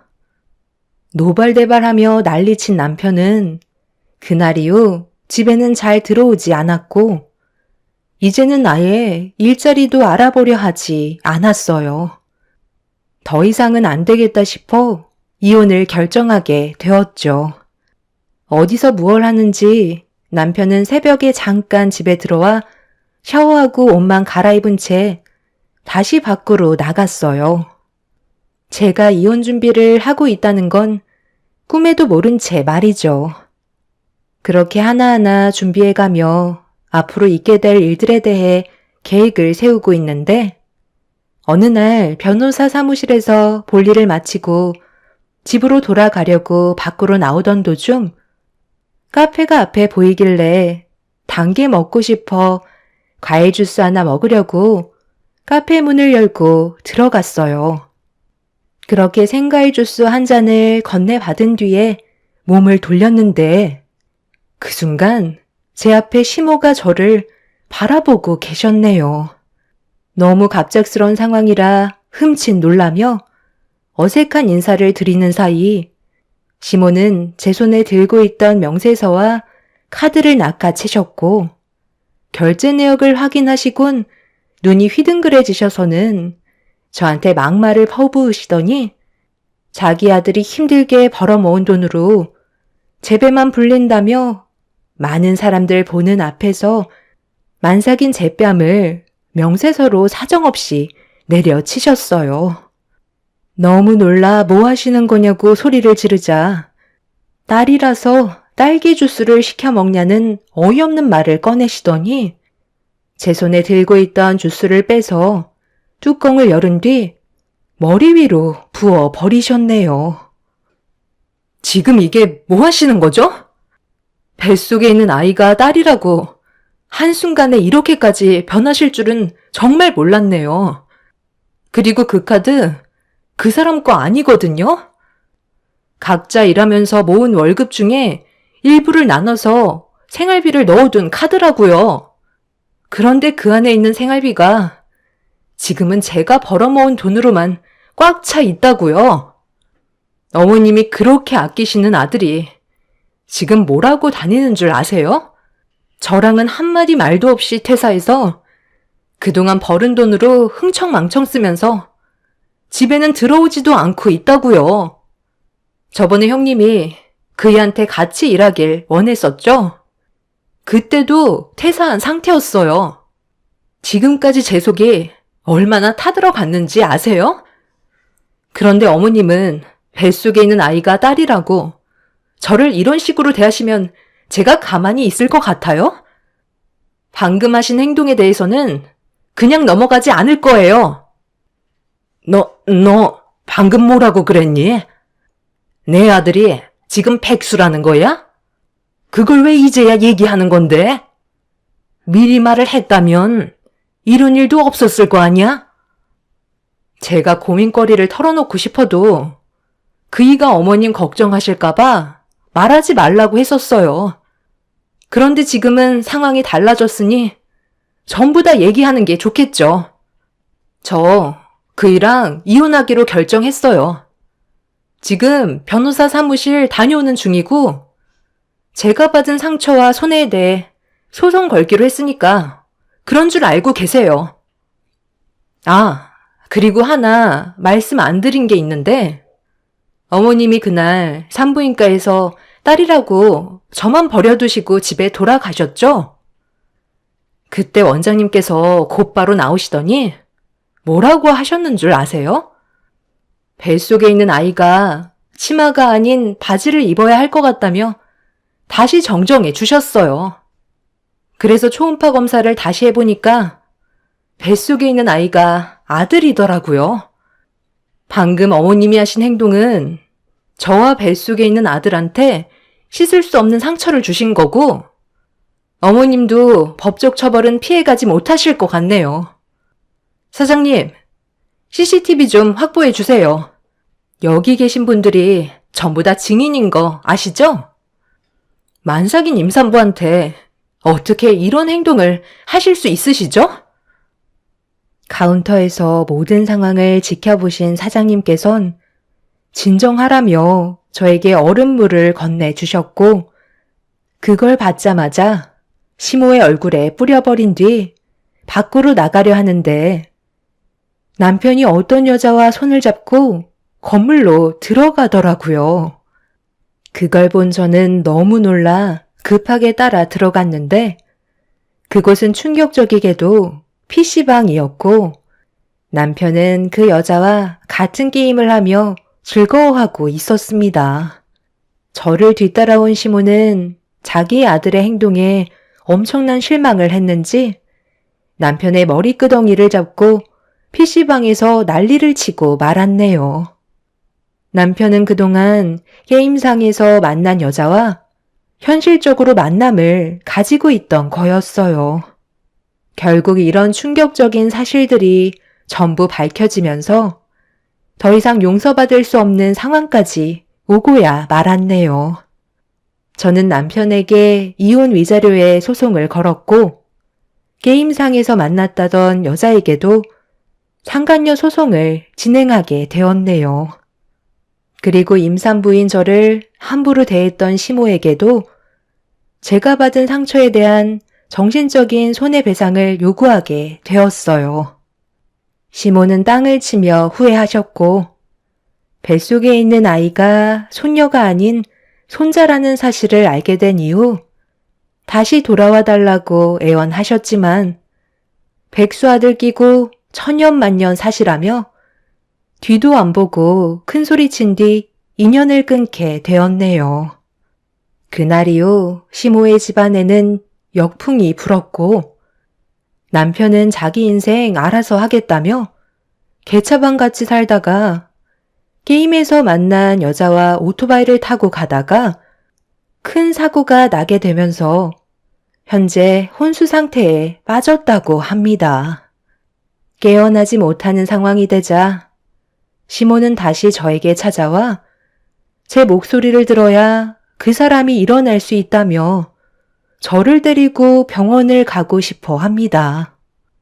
부모님께선 절대적으로 반대를 하셨지만 시모는 최근까지 저희 집에 찾아오셔서 부모님께 용서를 구하며 저를 데리고 병원에 함께 가길 원하고 계시네요. 제 목소리를 들으면 분명 눈을 뜰 수 있을 거라고 믿고 있는 것 같아 보였어요. 하지만 부모님께서도 남편과 시모의 행동에 너무 큰 실망을 하셔서 더 이상 얼굴을 마주하지 않으십니다. 비록 제 인생에 삐걱거림이 있었지만 두 번의 불행은 없을 것 같네요. 그 사람의 잘못된 행동이니 그만한 대가를 치른 듯 합니다. 앞으로는 제 삶이 조금이나마 밝아졌으면 좋겠어요. 건강하게 태어난 아들과 함께 남은 인생 열심히 살아가도록 하겠습니다. 제 사연 들어주신 분들 정말 감사합니다. 안녕하세요. 저는 오늘 저희 집안에 대해서 여러분들과 대화를 좀 해보려고 사연을 신청하게 되었습니다. 아무리 생각해봐도 도저히 이해가 되지 않는 게 두 모자의 행동이 사람이 할 짓이 맞나 싶을 정도로 용서받지 못할 충격적인 행동을 저질러서 남편과 이혼을 했어요. 저와 엄마가 사정을 봐주고 그만큼 베풀어줬으면 저희가 어려운 상황이 생겼을 때 도와주는 건 당연한 건데 기본적인 것조차 하지 않으려는 모습이 너무 실망스러워 이혼을 선택했어요. 황당한 건 아직까지 본인들이 무엇을 잘못했는지를 모른다는 거예요. 그런 모습을 보니 그동안 함께 해왔던 세월이 너무 후회스럽고 아깝더라고요. 문제의 시작은 시모가 저희 집에 들어오면서부터였어요. 퇴근하고 집에 들어와 보니 이미 짐까지 풀어놓고 남편과 치킨을 배달시켜 먹고 있었습니다. 저와 한마디 상의도 없이 혼자서 독단적으로 선택한 행동에 당황스러워 남편을 데리고 방으로 들어와서 따로 대화를 나눴어요. 그런데 하는 말이 시모가 우울증이 있어서 병원에 같이 다녀왔는데 혼자 있는 시간이 많아지면 우울증이 더 심해질 거라는 의사의 말 때문에 우울증이 어느 정도 회복이 될 때까지만 같이 있어주기로 했다며 저보고 이해를 해달라고 하더라고요. 그 말을 듣게 된 저는 어이가 없었지만 일단 상황 파악을 좀 더 해야 될 것 같아 다시 거실로 나오게 되었죠. 웃으면서 치킨을 뜯고 있던 시모는 저보고 같이 앉아서 먹자는데 기분이 정말 안 좋아 표정 관리가 안 되자 눈치가 보였는지 한마디 하셨습니다. 이왕 이렇게 된 거, 애는 내가 봐주면 되잖아. 네가 불편해하지 않게 내가 잘할 테니까 너는 그냥 평소처럼 지내면 된다. 없는 듯이 지낼 테니 신경 안 써도 돼. 어머님이랑 한 공간에 있는데 어떻게 신경을 안 써요. 그렇게 말을 하셔도 한 지붕 아래에서 살다 보면 마찰이 생기는 건 어쩔 수 없어요. 이랑도 성격이 안 맞아서 얼굴을 붉히게 되는 일이 얼마나 잦은데 어머님이랑 같이 지내면 안 그럴 것 같아요? 병원에서 우울증 때문에 혼자 있는 것보단 같이 지내는 게 회복하는 데 좋다곤 했다지만 이 방법은 되려 서로에게 스트레스만 주지 않겠어요? 차라리 저희 집 근처로 이사를 하는 게 여러모로 서로 좋을 것 같은데요? 당신은 우리 엄마가 우울증이 와서 지금 힘들다는데 이렇게까지 냉정할 필요는 없잖아. 잠깐 지내는 건데 상황을 이렇게까지 안 좋게 만들어야 돼? 그래, 며느리 입장에서는 아무래도 나랑 함께 있는 게 불편할 수도 있겠지. 충분히 이해한다. 그래도 내가 같이 있으면 도움이 안 되는 건 아니잖아. 사지 멀쩡한데 가만히 있겠니? 집안일도 하고 애도 봐주고 밥도 해주고 여기 있는 동안 집에서 할 수 있는 웬만한 건 거의 다 해줄 테니 우리 좋게 지낼 수 없을까? 그래, 이렇게까지 말씀하시는데 부정적으로만 생각하지 말고 좋게 좀 하자. 내가 당신한테 말 안 한 건 미안하긴 하지만 나도 오죽급했으면 이렇게까지 했겠어. 저와 한마디 상의도 없이 일을 저질러 놓고 되레 저에게 큰소리치는 남편의 행동이 너무 실망스러웠어요. 그때 시모를 바라보면서 들었던 생각은 아예 눌러붙을 생각인 것 같아 보였어요. 그렇게 남편의 고집으로 당분간만 지켜보기로 했는데 예상대로 시간이 지날수록 처음에 저와 했던 약속은 지켜지지 않았습니다. 충분히 예상한 결과였기 때문에 크게 실망스러운 것도 없었어요. 그래서 이 문제로 남편과 따로 집 밖에 있을 때 대판 싸우게 되었습니다. 이래서 내가 받아주지 않겠다고 했던 거야. 지금 집안 꼴을 봐봐. 저게 사람 사는 집이야? 처음에 나랑 상의 한마디도 없이 들어왔을 때 어머님이 뭐라고 그랬어? 내가 신경 쓰지 않게 집안일도 깔끔하게 해주고 애도 봐준다고 하셨잖아. 그런데 그 말이 얼마나 지났다고 벌써부터 저런 식으로 행동을 하시는데 기분이 좋겠어? 요즘엔 먹기만 하고 설거지조차 하지 않으시잖아. 딱 한 달 지났어. 1년도 아닌 한 달이라고. 몸이 불편한 것도 아니시면 본인이 먹은 것 정도는 설거지할 수 있는 거 아니야? 그렇다고 당신이 집안일을 도와주는 것도 아니잖아. 애 키우는 집이면 깔끔해야 되는 게 기본인데 어떻게 된 게 전보다 더 심해졌어? 아휴, 그만 좀 해라. 얼마나 지저분해졌다고 그러는 거야? 사람 사는 집이 다 똑같지. 지우면 되는 거잖아. 그리고 우리 엄마가 가정부야? 요양이 필요한 상황이라고. 아, 그래서 집안 꼴을 저 지경으로 만들어 놓은 거야? 요양이 필요해서?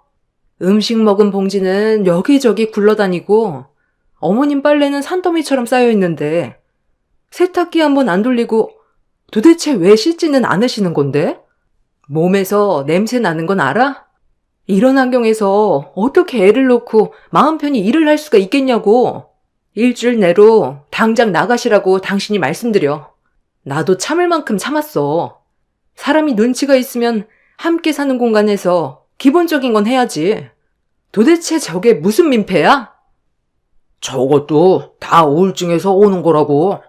당신이 이해 좀 해주면 안 돼? 우리랑 함께 사는 게 편하니까 저렇게 하시는 거지. 불편하면 저러겠어? 전에 살던 집도 며칠 전에 처분돼서 지금 갈 데도 없잖아. 우리 엄마가 아버지 돌아가시고 나서 얼마나 힘들어했는지 당신도 잘 알지? 혼자 외로우셔서 그런 거라고. 웃기고 있네. 어머님이 외로우셔서 지금 저러시는 걸로 보여? 아버님이 왜 세상 떠나셨는지 벌써 까먹은 거야? 어머님이 아버님을 하도 못살게 굴어서 엄청 스트레스 받으셨던 거 몰라? 어머님이 지금 발톱을 숨기고 있는 거지? 아버님 살아계셨을 때 성격 당신도 모르는 거 아니잖아. 그때 술만 먹으면 집안 물건 다 때려 부수고 아버님과 얼굴만 마주하면 더 좋은 남자 만날 수 있는 젊은 시절에 형편없는 남자 만나서 나이 들어서도 궁상맞게 살아야 된다고 평생 힘들게 일만 해오신 아버님한테 욕을 퍼부었을 때 견디지 못해 집 밖으로 나가셨다가 사고가 난 거 몰라? 그 일을 벌써 까먹은 건 아니지? 아직 1년밖에 안 지났어. 어머님 저러시는 거 완전 가면 쓴 두 얼굴이라고. 솔직히 어머님이 우울증 걸렸다고 했을 때부터 나는 이해가 되지 않았어. 누구 때문에 아버님이 교통사고로 돌아가셨는데? 지난 일을 뭐하러 꺼내? 우리 엄마가 말을 안 해서 그런 거지. 속으론 그때 일을 후회하고 있을 거라고. 그러니까 당신도 그냥 좀 이해해주면서 살아. 아니, 난 더 이상 이해 못 해주겠어. 서로 잘해도 모자랄 판에 약속도 지키지 않은 어머님이랑 더 이상은 못 살겠으니까 당장 집 알아보시라고 말씀드려. 저 집이 당신 명의로 되어 있다고 지금 권리 주장하는 거야? 정말 더러워서 같이 못 살겠네. 나도 너랑 같이 사는 게 편한 줄 알아? 지긋지긋하다고. 시간이 지날수록 시모 때문에 남편과의 관계에도 점점 금이 가기 시작했어요. 웬만하면 최대한 참고 넘어가려 했지만 집이 돼지우리 마냥 전혀 정리가 되지 않고 사람 사는 집안 꼴이 아니라서 저도 더 이상은 참기가 힘들었어요. 제가 봤을 때 시모는 우울증이 아니라 시부가 떠난 뒤 입이 근질거리고 괴롭힐 사람이 없어져서 저희 집에 온 걸로밖에 안 보일 정도로 하루하루가 지날 때마다 달라지는 모습들이 적응하는 게 힘들었습니다. 그렇게 남편과도 점점 더 안 좋은 관계가 되어가고 있는데도 시모는 이런 문제를 모르는 것도 아니면서 전혀 신경을 쓰지 않고 있었습니다. 그래서 그날 한바탕 난리를 쳤어요. 이번 달 안으로 집 알아보셔서 그만 나가주세요. 아무리 생각해봐도 이건 아닌 것 같아서요. 제가 지금까지 힘들게 이끌어온 이 가정을 무너뜨리고 싶지 않아요. 뭐라고? 나보고 지금 나가라는 거야? 아니, 내가 뭘 어쨌길래 나가라는 거니? 나도 이 집에 살면서 마음 편한 줄 알아? 그래도 내가 의지할 곳이 여기밖에 없으니까 붙어 있는 건데 어떻게 우울증 때문에 힘들어하는 나를 내칠 수가 있는 거니? 너희들 좀 전에 나갔다 오더니 싸우고 들어온 거야? 네, 어머님 때문에 저희 이혼하게 생겼어요. 지금 집안 꼴을 보세요. 이게 사람 사는 집이에요? 돼지우리지? 저도 정말 많이 참고 있었거든요. 그런데 이젠 안 될 것 같아요. 더 이상은 못 봐드리겠어요. 어머님은 우울증이라면서 왜 약은 건들지도 않으세요? 저 약봉지들 보세요. 타놓기만 하지 한 번도 먹은 흔적은 없잖아요. 우울증은 그냥 하는 말이고 혼자 있는 게 심심하니까 빨래 해주고 밥 해주는 며느리 집에서 살고 싶어 우울증 핑계로 들어온 거잖아요. 아, 그만 좀 하라니까. 당신이 우리 엄마에 대해서 얼마나 안다고 그래? 지금 저 모습이 정상인 것 같아? 우울증은 감정 기복이 심하기 때문에 정상인 것 같이 보여도 속마음은 전혀 그렇지 않다고 그랬어. 당신이 그냥 좀 이해해주고 넘어가 달라고 했잖아. 서로 얼굴 붉히면서 살아가는 게 더 안 좋은 거 알면서 그래? 그러니까 얼굴 붉히지 않을 방법에 대해서 얘기해주고 있는 거잖아. 당신이 이러는 게 오히려 도움 안 되는 거 몰라? 당신이 근처로 집 알아봐 드려. 이게 아주 좋게 얘기하니까 시애미를 아주 우습게 보네. 예, 너 내가 누군지 몰라서 지금 이러는 거야? 최대한 좋게 넘어가려 했는데 말버릇이 그게 뭐야? 너 내 성격 몰라서 그래? 요즘 일이 잘 안 풀려서 기분이 상당히 안 좋은데 너까지 내 속을 뒤집어 놓니? 너는 집안의 가장이란 놈이 마누라한테 찍소리 못해서 잡혀 살기나 하고 집안 꼴 잘 돌아간다. 나는 평생 이 집에서 붙어 살 거니 그런 줄 알아라. 그리고 어느 시애미가 며느리 집에서 집안일을 하니? 막 나가는 시모의 말을 더 이상 듣고 싶지 않았던 저는 작은 방에 있던 시모의 짐을 챙겨 거실 밖으로 전부 꺼내 놓았어요. 막무가내인 시모와 제 편이 아닌 남편도 더는 보고 싶지 않아서 효자 아들 평생 끼고 살라며 남편의 옷들도 전부 거실 밖으로 던져버렸습니다. 두 모자는 저보고 뭐 하는 짓이냐며 얼굴을 붉히면서 저를 막아섰지만 이미 화가 머리끝까지 올라와 버린 상태라 더는 두 모자를 상대하고 싶지가 않았어요. 제 눈앞에서 사라져주는 게 제가 살아갈 수 있는 유일한 길이라고 판단했었기 때문에 남편과도 더 이상 함께 살고 싶지가 않았습니다. 두 모자는 분노한 저를 말렸고 저는 두 모자의 짐을 거실 밖으로 전부 빼내고 있는데 갑자기 제 핸드폰에 전화가 울리기 시작했어요. 핸드폰 벨소리에 잠깐 동안 흥분이 가라앉게 된 저는 연락이 온 번호를 보게 됐는데 엄마한테 전화가 왔길래 숨을 고른 뒤 안방으로 들어갔습니다. 보통은 낮에 전화 통화를 하지 늦은 저녁에는 연락을 하지 않는데 예고도 없이 전화가 와서 느낌이 좋지 않아 통화 버튼을 누르는 순간 저는 가슴이 철렁 내려앉았어요. 엄마가 병원에 있다는 말을 듣게 된 거였죠. 저희 집과 친정의 거리가 꽤 먼 편인데 엄마가 병원에 입원했다는 말을 들었을 때 조금의 고민도 하지 않고 바로 병원으로 향했어요. 두 모자도 저희 엄마가 병원에 입원했다는 말을 듣곤 뒤따라 오려 하길래 집 정리하고 애 좀 봐달라고 부탁했어요. 두 모자와 얼굴 붉히면서 싸우는 것보다 엄마의 건강 상태가 더 중요했었기 때문에 급하게 병원으로 향했고 그렇게 도착한 뒤 엄마의 몸 상태를 확인했는데 일어나지 못하시길래 어떻게 된 거냐고 여쭤보니 식당을 운영하시던 엄마가 갑자기 미끄러지면서 척추 압박 골절이 돼서 몇 달간 꼼짝없이 움직이지 않고 쉬어줘야 하는 상황이 생겨버렸어요. 다행히 뇌출혈이나 더 큰 사고로 이어지지 않았다는 건 정말 다행스러운 일이었지만 엄마 곁에서 간호해줄 사람이 없었기 때문에 제 도움이 필요한 상황이라 며칠 뒤 엄마를 모시고 집으로 들어왔어요. 저도 제가 결혼하기 전까지 엄마와 단둘이 살아왔었는데요. 저는 아빠의 존재 자체를 기억하지 못하고 살아왔어요. 워낙 어렸을 적에 사고로 돌아가셔서 엄마 혼자 저를 힘들게 키워주셨죠. 아빠랑 둘이서 장사하시던 식당을 떠나고 싶지 않으셔서 지금까지 한 곳에 계셨지만 워낙 식당 일을 오래 하셔서 몸에 문제가 하나둘 생기기 시작한 것 같습니다. 몇 달간 꼼짝없이 누워만 있어야 한다는 의사의 말에 엄마를 집으로 모신 뒤 두 모자에게 진지하게 부탁을 했어요. 당신이랑 어머님이 당분간 저희 엄마를 잘 좀 돌봐주셨으면 좋겠어요. 제 집에서 나가기 싫고 같이 지내고 싶다고 했으면 제가 부탁하는 것도 들어주셔야죠. 일방적으로 저만 희생하는 건 아니죠. 아까 전화통화로 이 사람한테 대충 설명했지만 저희 엄마가 몇 달간 허리 때문에 누워만 계셔야 되세요. 그래서 도움이 필요한데 어머님이 어차피 집에 계시잖아요? 집에서 놀고 먹기만 하지 마시고 이럴 때 서로 도와줘야 하지 않겠어요? 서로 얻는 게 있어야 균형이 맞는 거죠. 어머님은 혼자서 지내고 싶지 않아서 저희 집에 눌러 앉으셨으면 제가 부탁하는 걸 들어주는 건 당연하다고 생각해요. 서로 노력해야 잘 지낼 수 있지 않겠어요? 어려운 것도 아닌데 당연히 그렇게 해줘야지.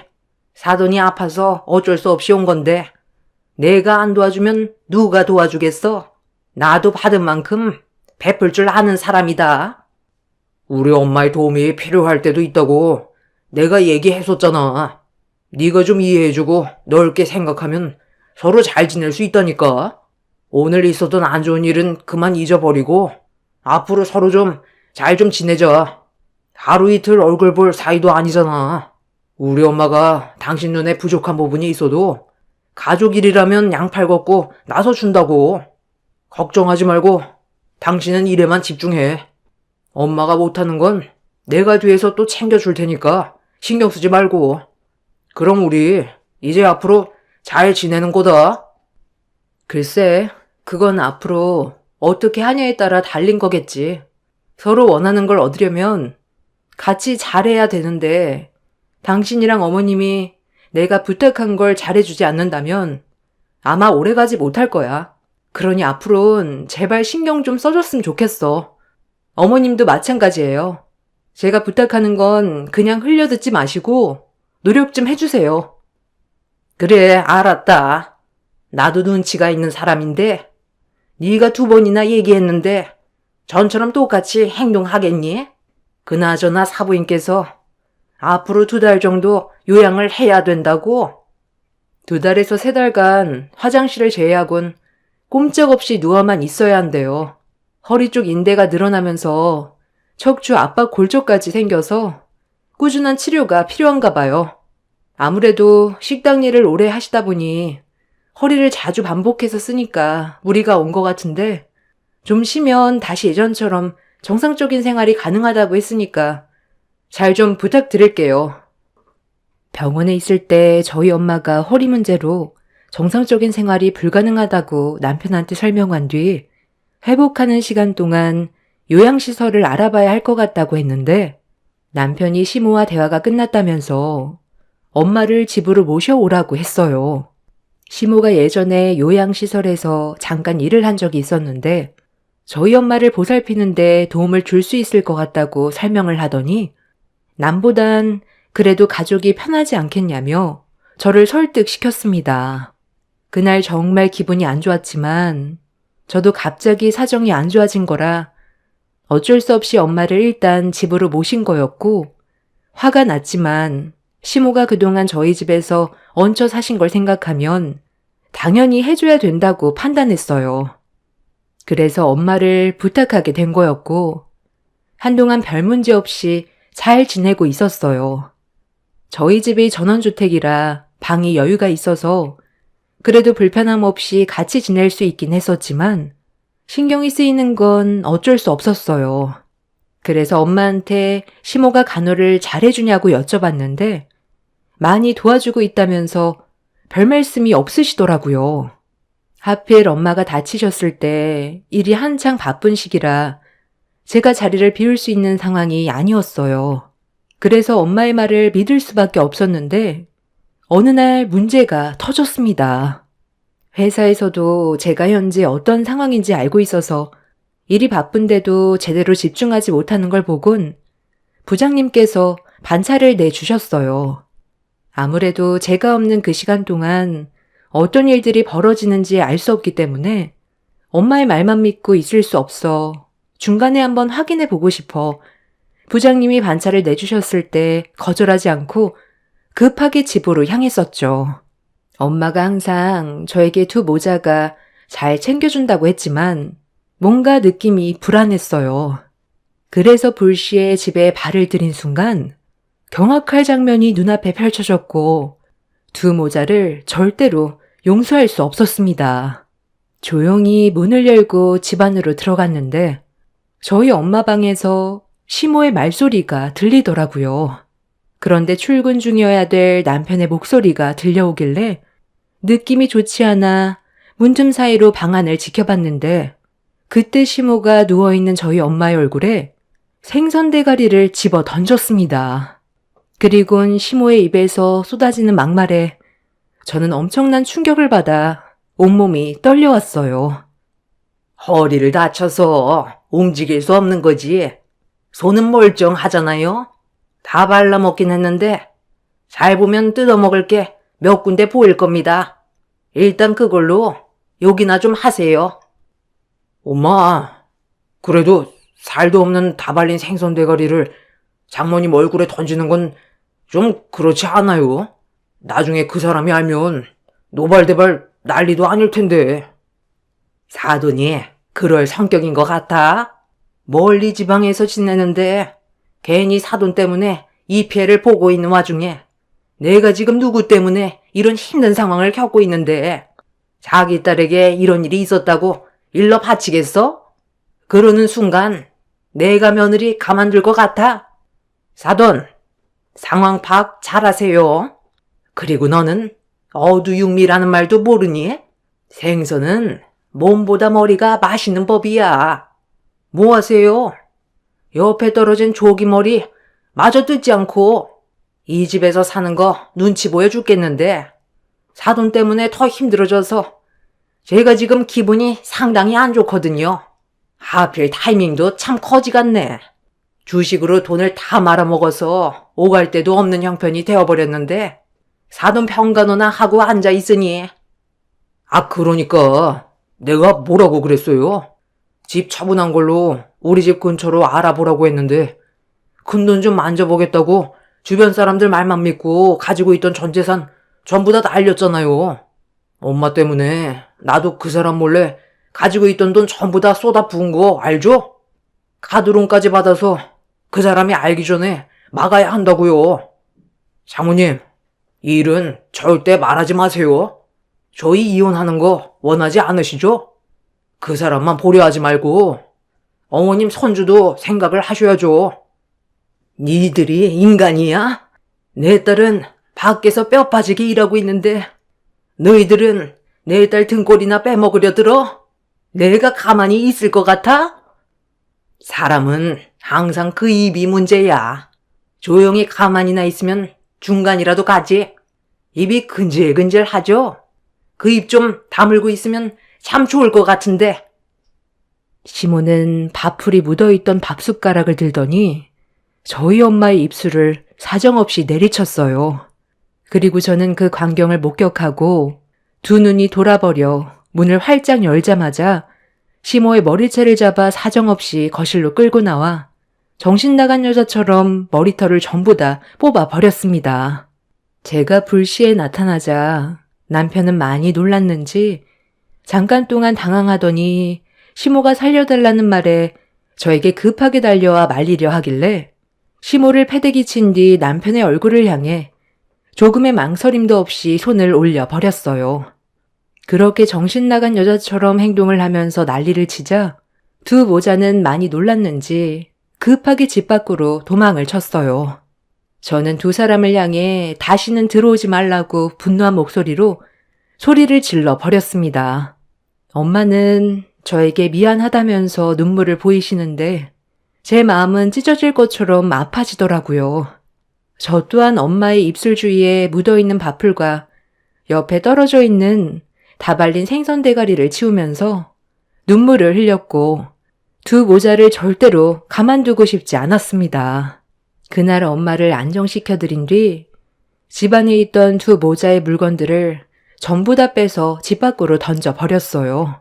하나도 빠짐없이 폐기 처분하고 있는데 두 모자가 급하게 도망을 치는 바람에 신발도 신지 못한 채 밖으로 나갔는지 제가 집어던진 신발을 주워 신고 천천히 저에게 다가와 말을 붙이려 하길래 현관문 앞에 있던 우산으로 남편을 향해 휘두르면서 이혼을 통보했습니다. 남편은 제 앞에서 갑자기 무릎을 꿇더니 모든 게 자기 잘못이라며 좀 전의 행동을 깊이 반성하고 뉘우친다고 했지만 이미 저는 남편에게 신뢰가 깨져버린 상태라 더는 아무 말도 듣지 않았습니다. 그런데 시모가 저에게 달려와 마음에도 없는 말을 하면서 용서를 구하기 시작했어요. 좀 전에 제가 들었던 주식으로 전 재산을 날려 오갈 데가 없다며 집을 구할 돈을 모을 때까지만이라도 사정을 봐달라고 하길래 다리를 잡고 있던 시모의 팔을 뿌리치며 대꾸조차 해주지 않았습니다. 더는 상대할 가치가 없는 인간들이라고 판단했고 동물보다 못한 존재로 판단을 내렸기 때문에 어떠한 말도 듣지 않았어요. 두 모자 행동을 어느 누가 용서할 수가 있겠어요. 남편은 이미 저 몰래 카드론 대출까지 받아 돌려막기까지 했다는 걸 들었기 때문에 제가 피해를 볼 수 없어 이혼을 선택했고 그렇게 서류에 도장을 찍은 뒤 재산 분할 중 제가 받을 위자료를 포함해서 더 받아낸 뒤 남편을 내쫓아 버렸습니다. 상대할 가치가 없는 인간들과 더는 엮이고 싶지 않아 어떠한 접근도 전부 다 차단을 했어요.